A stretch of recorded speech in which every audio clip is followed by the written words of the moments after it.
40 वर्षापासून संबंधित रस्त्याची समस्या आहे. 105 शेतकरी होणे पिंपरी रस्त्यावर आणि त्या प्रत्येक शेतकऱ्याला रोज शेतात जावं लागतं. त्या शेतकऱ्याला स्वतःची शेती वाहणं कठीण झालं आहे. मजूर शेतात येत नाही. रस्त्याच्या कारणानं शेतकऱ्याला स्वतःची बायकोसुद्धा शेतात घेऊन जाता येत नाही. ना जनावर नेता येतं ना ढोर नेता येते. अशा परिस्थितीतून गेली 40 वर्षापासून संबंधित 105 शेतकरी त्या ठिकाणी बेजार आहेत. आणि आज अशा एक स्टेजवर येऊन टेकलो की आता नाही तर कधीच नाही. त्यावेळेस आम्हाला कुठल्याही परिस्थितीत शासनानं संबंधित रस्ता खुला करून द्यावा लागेल.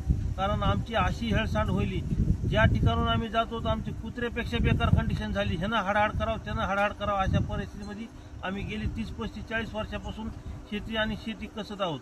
आज अशी कंडिशनमध्ये की आम्हाला संध्याकाळी पाणी बी द्यायला जायचं असलं शेतात मोटर लावायला तर 10 ते 12 किलोमीटरवरून जावं लागतं.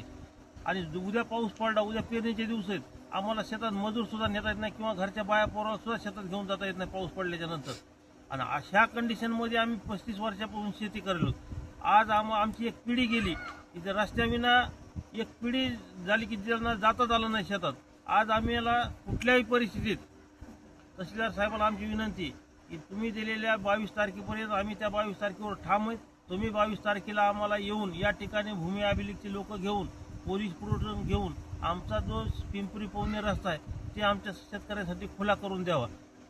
जर आम्हाला 22 तारखे तुम्ही जर मिस केली तर आम्ही 23 तारखेला त्या पवनेर पिंपरी रस्त्यावरील 105 शेतकरी आपल्या तहसील समोर येऊन आत्मदहनाचा इशारा देणार आहेत.